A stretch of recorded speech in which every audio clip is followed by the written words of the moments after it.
CLNS Media Patriots Roundtable. I am one of your co-hosts, Nick Quaglia, here with Mike Molyneaux and Marv, Ezhan. We're getting closer to the season. I think we might be live right now on YouTube and Twitter. At least we gave it a shot, so we're gonna see how that goes. Dude, we got football back. Yes, sir. It feels nice. Yeah, Hall of Fame especially game after happened. these socks. These socks are killing me. I need football back. Please, let's not talk about any type of Red Sox at all in here. Please, it's not good right now. Dude, it's been bad. It's been a tough watch. The Hall of Fame game happened. The Hall of Fame ceremony happened, and then training camp. Did you guys watch the ceremony? I did not. I missed it. Unfortunately, couldn't watch it. But I saw the highlights. Like I saw the Peyton Manning highlight. We gave a little Tom Brady shout out. Made a little joke. Yeah, so we finally entered that age and like in all of sports now where everyone who's going into the Hall of Fame, we remember, we know their highlights, their numbers, and it's really cool to just see that now. It felt weird to me to see Megatron. Yeah, that was the one to me.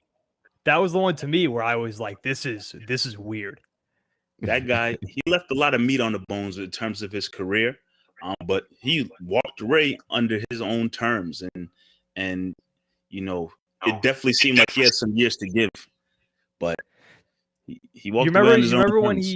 Remember when he retired, and there were all those like the rumors that just cut, because this is what happened, especially when Tom Brady and Bill Belichick were together. There were just rumors every single time something like this happened.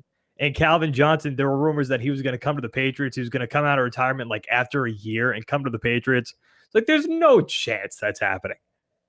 It'd be nice. I tell you, a Tom Brady, Megatron combination. Because I saw something that popped up on social media how he said during his speech that Aaron Rodgers used to try to recruit him all the time whenever the Lions faced the Packers. So Megatron had a hell of a career, and he never necessarily had like a superstar quarterback. No disrespect to Matt Stafford or whatever other quarterback the Lions had over the years. Well, Megatron was there, but imagine even playing with Brady.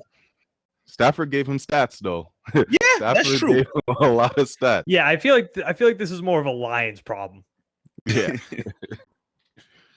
But I mean, imagine Megatron playing with a Brady or a Manning or Rodgers or a Breeze. Yeah, it would have been unreal. Stats could have been inflated a little bit there. Yeah, because now you're talking about playoff success. Like Calvin Johnson didn't really matter. Calvin Johnson, one of those receivers, didn't really matter who his quarterback was. But if you pair him with Breeze or Rodgers or Brady, now we're talking about what could have Megatron done in the playoffs. It's like not to bring it back to baseball, but it's like Mike Trout. It's like what would this guy do in the friggin' playoffs? Right. Guy's an unreal player, but what would he do in the playoffs? And here's the first topic that I wanted to touch on tonight.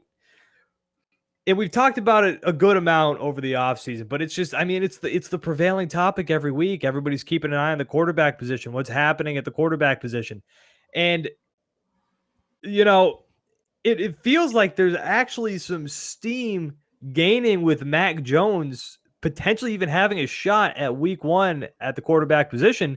And now he's getting more reps than Cam Newton in some of the padded practices, or most of them, I believe, or just in total. And you know, that's got some people thinking, and me included, is there a legitimate shot that Mac Jones, guys, could be the quarterback come week 1? Or do you think that this is more just, okay, well, Bill Belichick in his head already has Cam Newton as a quarterback? Marv, what do you think?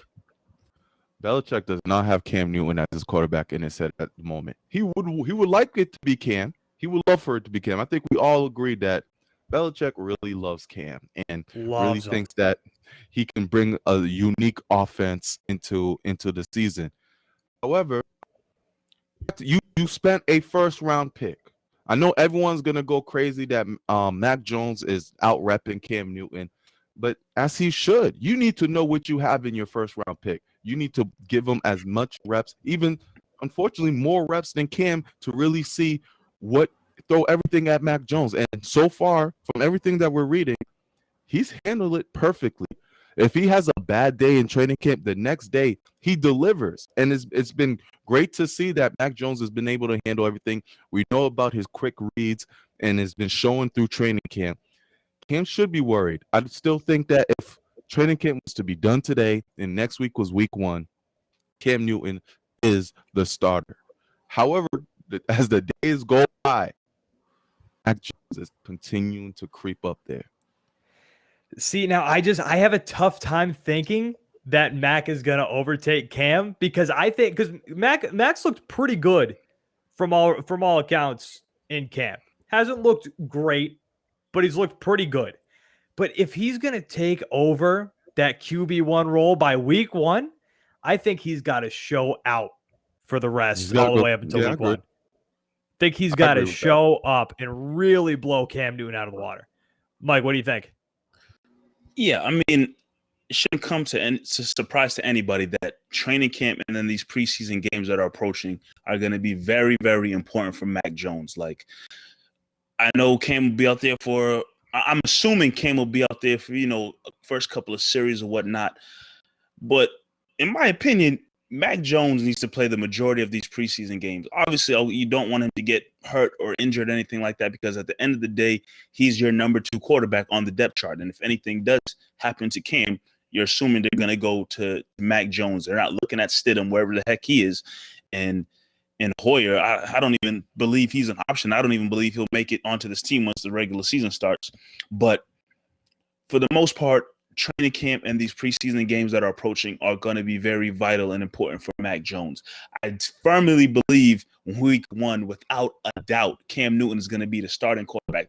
I don't even question that more. And even more recently, Belichick came out and made a solid statement again, saying that Cam's our quarterback. Cam's our quarterback. What kind of conversations Belichick is having within himself when it comes to that, nobody will ever know. But they're sticking with Cam to start out. But Mac Jones definitely has an opportunity here, especially how Marv said, he's getting more reps in certain times during practice. These are some vital, important times for Mac Jones, because I don't know if it'll be this season, but it's very possible Mac Jones could be your quarterback, your starting quarterback, come the 2022 season. It's very possible. How much time does he get on the field this upcoming season remains to be seen. But any opportunity he's getting right now in Patriots practice and these preseason games are vital for Mac Jones.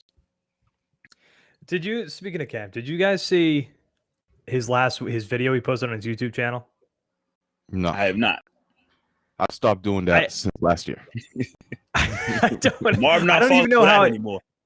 I don't even know how I came across it, but I think the Dan O'Brien Kia guy was in the car with him. The guy with the long beard who makes those car commercials. I didn't actually watch the video. Like, I didn't even see him introduce him, but I think that was the guy from the Kia commercials, from the car commercials in the car with him. Whatever. All right. Well, I mean, honestly, the thing is, so a lot of people want to see Mac Jones be the quarterback. One of the hottest battles going on right now is the Mac Jones fans versus the Cam Newton fans on Twitter. There seems to be like some legitimate animosity building. Like, some people, Cam Newton fans are diehard Cam Newton fans. And then the people who don't want Cam to be quarterback anymore and want Mac Jones to be quarterback, they are fully pressing for Mac Jones to be the quarterback. But either way, like, no matter which way no matter who you want as quarterback, I think it's obvious that Mac's really going to have to perform really well up until week 1 and really show that he's ready to be a week 1 starting quarterback. Because I don't care where he was drafted personally. I don't think Bill Belichick is gonna. I think it's difficult for Bill to put a rookie in such a prominent role like that this early. I think at most, all Mac Jones can do right now, because like I said, in my opinion, he's not going to be I don't care what he does training camp, preseason, unless Cam Newton gets hurt, he's not going to be the starting quarterback come week 1. But with that being said, the most he can do is make a decision very easy for Bill Belichick in terms of how the the season progresses and goes along, if Cam Newton is really stinking up the place similar to last season, there might not be any hesitation as to whether, should they turn to Mac Jones? Should they keep riding it out with Cam Newton? If Mac Jones continues to show out like he's been doing and he has some solid preseason games, Cam Newton, if you screw up week 1, week 2, week 3, Belichick might flip that switch really quickly. That leash will not be the same as last year's.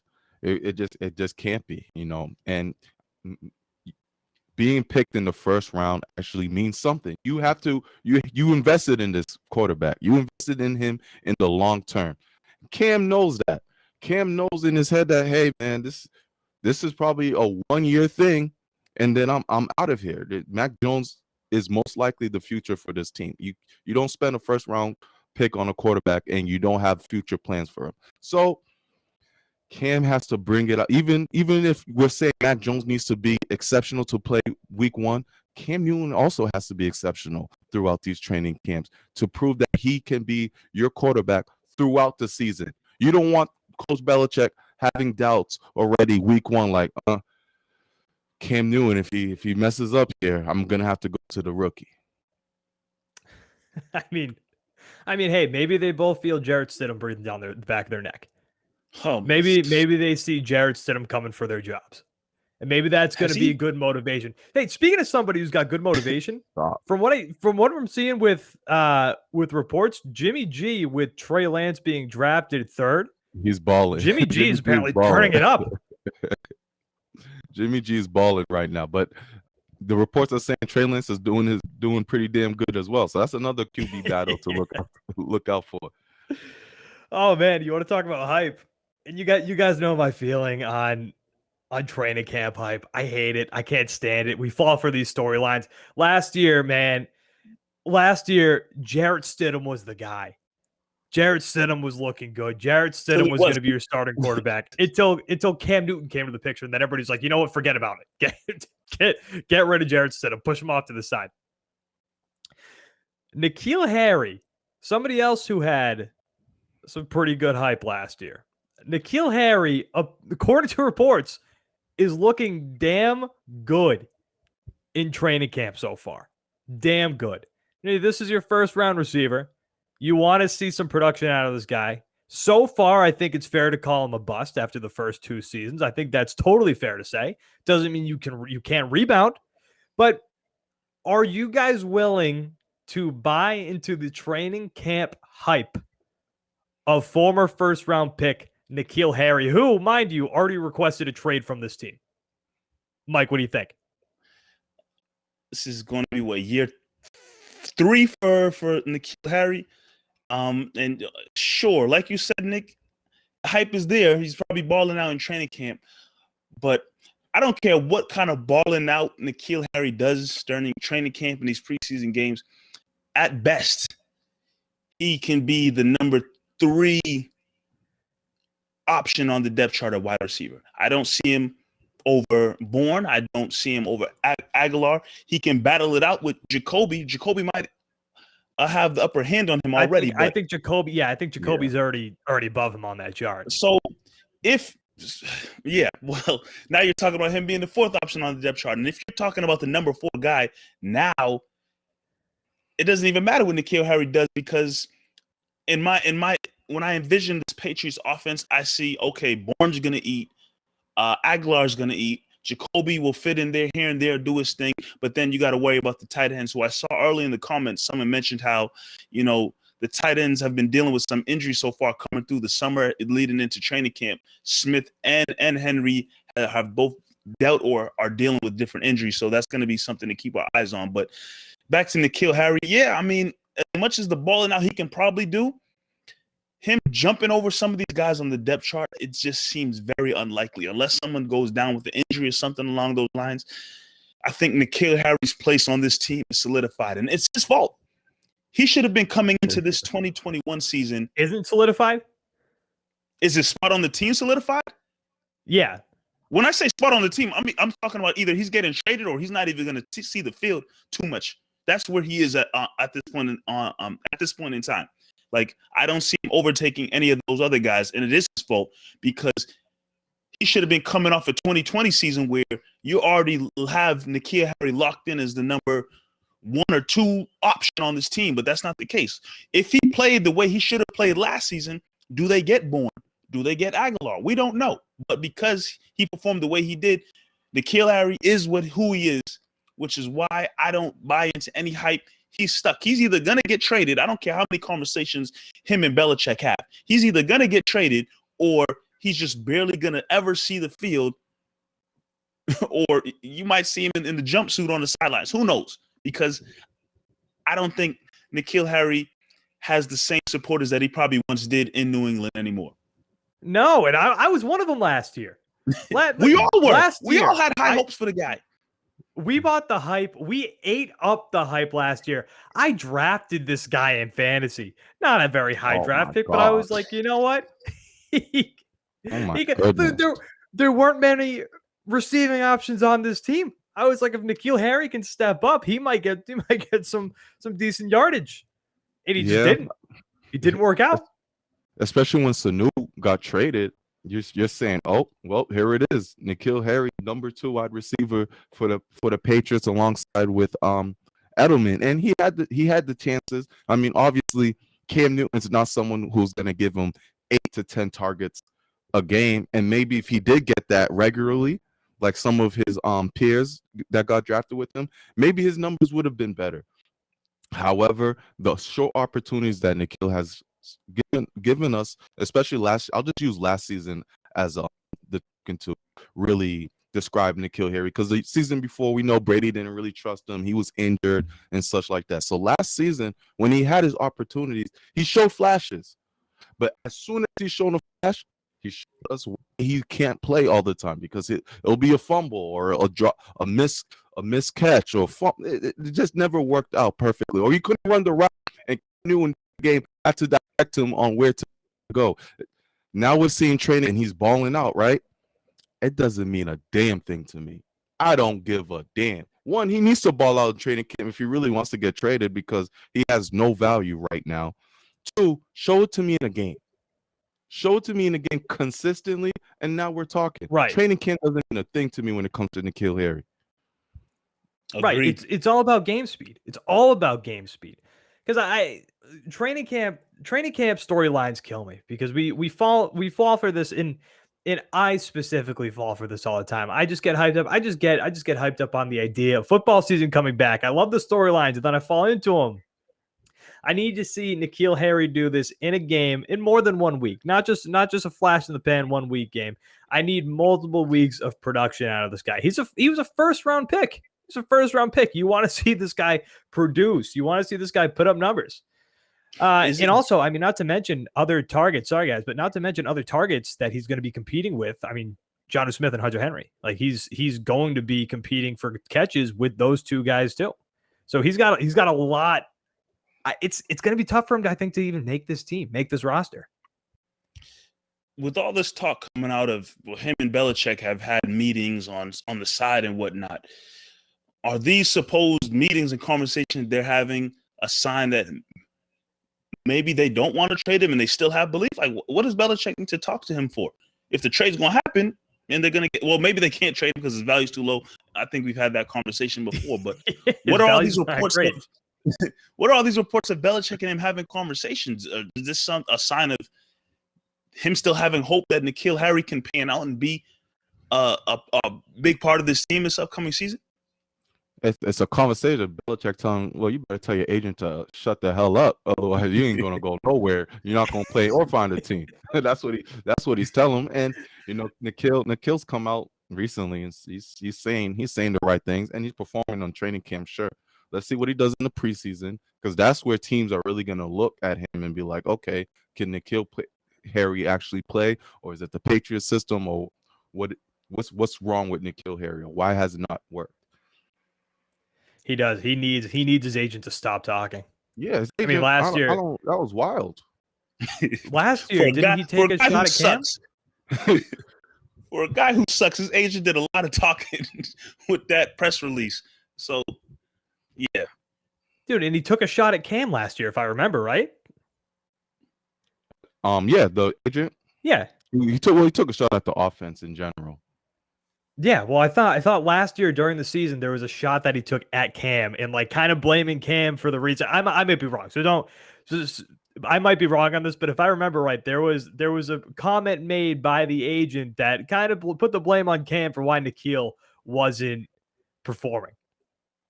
All right, well, sliding over, we got fantasy football talk.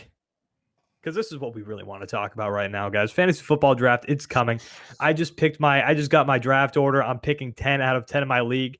We picked based on, we all just picked random numbers. We got random walk racers in the Olympics, and whatever place we came in, that was our draft order. My person had pretty phenomenal odds, just came in dead last. So, but you know what? I'll take 10 out of 10 for my 10-man league. Absolutely.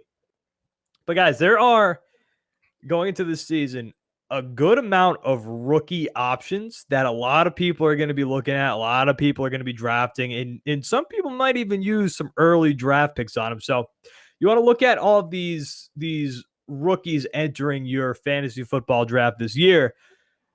Who is one rookie that you are absolutely going to take a shot at if you get that opportunity? I don't want to put it, I don't want to say early on, but just a guy that you definitely want to try to grab. Mike, who do you got? So did some research here because, me and rookies sometimes is always a kind of a questionable conversation.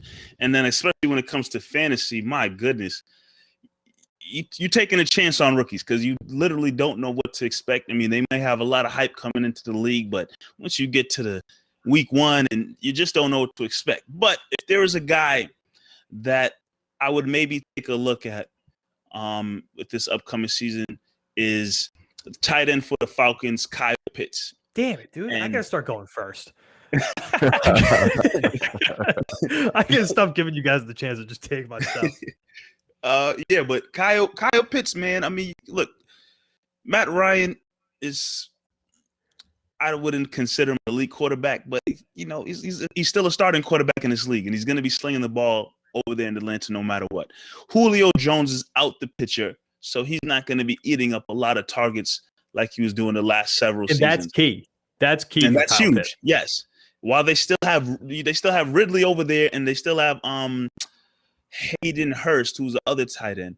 There's still a lot. They've got Gage too, don't they? Or did he move? I think they still have Gage as well, but a lot of targets have opened up, and who knows what kind of offense Atlanta's going to step out with this upcoming season. But you have a guy in Hayden Hurst who has an opportunity to make an impact now that Julio Jones out the way. I'm not saying he's a Julio Jones replacement, but I do feel as if, the ball will get spread around a little bit more in Atlanta.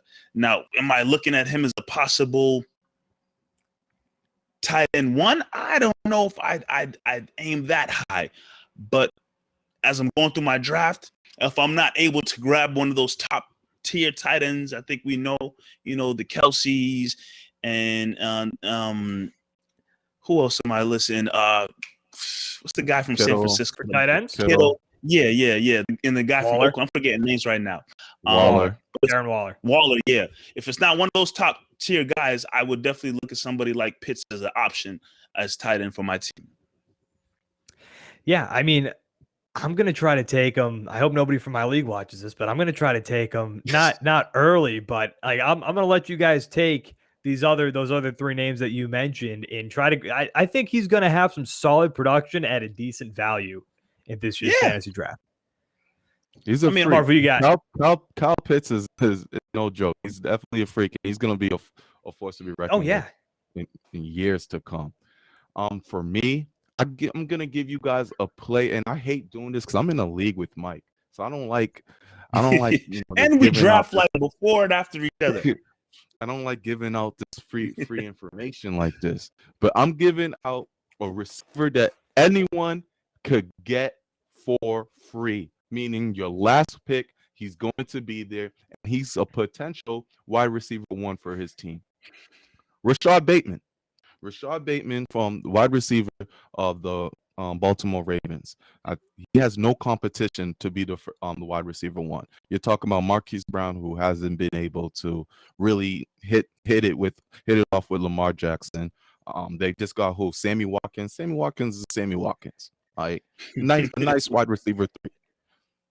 And then you have Mark Andrews, who's the tight end, who's gonna get the #1 targets over there. But you're talking about Rashad Bateman, 6'1", big-bodied wide receiver. He's not as flashy as Jamar Chase, but I think with the Ravens really focusing on changing up their offense, I know it's really run heavy, but they're trying to get Lamar Jackson, and he needed a lot of help when it came to receivers. Rashad Bateman's the guy, and if he during the season becomes that wide receiver 1, you're getting a free player right there on your 13th pick or whatever that can become a stud for you. So there it is, Rashad Bateman. That's someone I'll be targeting late in all of my drafts. And Mike's gonna grab him like mid-round, just to spite you. I'll be sick, man. If he does that, I'm fighting. Dude, the thing is, this year with fantasy is like there's just so little great running backs to choose from, but I feel like there's so many receivers that could pop off this year. Yeah, a ton. Gotta choose right, man. Because I agree. I think the wide receiver pool is kind of weak. I mean, obviously you got the top guys out there that everybody knows about for sure, but you got to hope that you hit on a wide receiver that can give you solid production. Because I think in most drafts, wide receivers are going to fly off the table really early.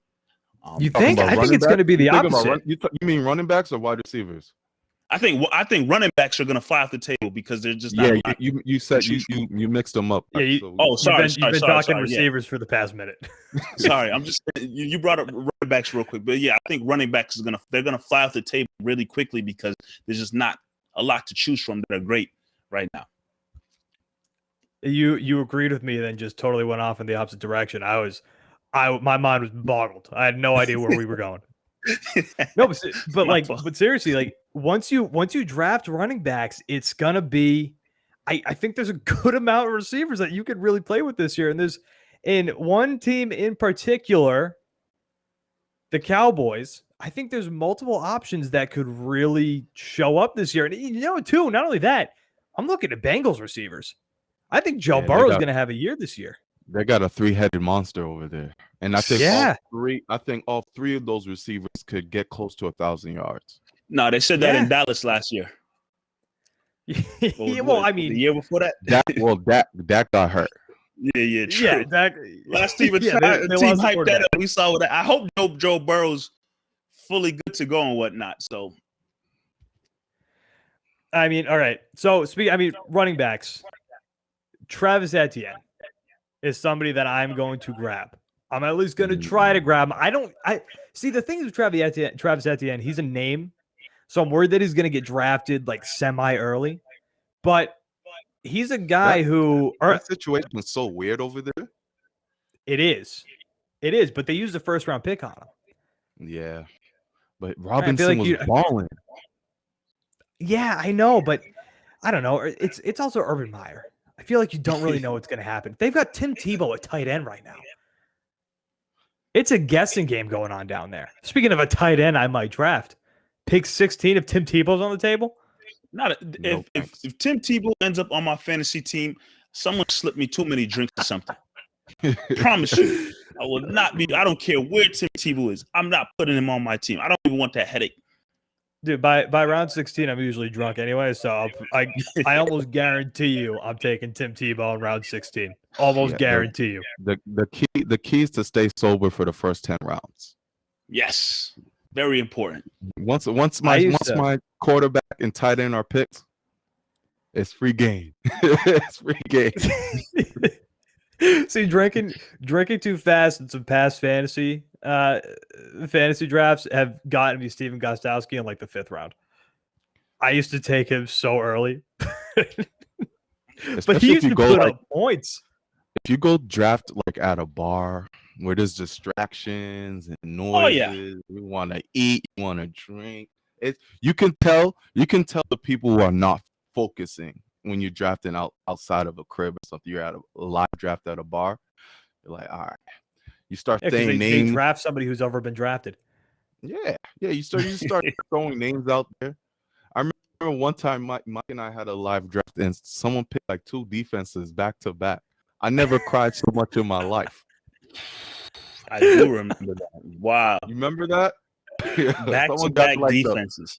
Like Raiders defense and Patriots defense back to back, 10th and 11th round. Yep. Hey, actually, on a serious note, Patriots defense. That's another. I'm going for him. Mind you, we made fun of him for doing that. Patriots defense won him every game. That was the year the Patriots defense was scoring like 25 points a game. Yeah. It was like 2 years ago. You remember that when Brady wasn't that great, but the defense was just going crazy? Yeah. So it ended up working out for him. I mean, I'm excited for this fantasy draft. I think this is one of the most interesting fantasy drafts, at least for me, that I've seen in a while. I think there's a lot of interesting names, a lot of names that really could blow up. You know, I talked about Michael Gallup last year and how I know I'm going to talk myself into wanting to draft him, and it already started this week. I've already started talking myself back into it, and I don't want it. I've definitely read a couple things that are saying, hey, Dak's back. You might want to look at Gallup again this year. No, thank you. Do not draft list. It's not a hard no for me, but I'm not looking for him, to say the least. I'm in two, maybe 3 leagues right now. I'm not looking for him. But it depends where he's at and where I'm at. Right, and I also don't even have a first or third round pick, so I'm scrambling. I am scrambling. I'm falling for everything. But that's it. CLNS Media Patriots Roundtable. You guys got anything else?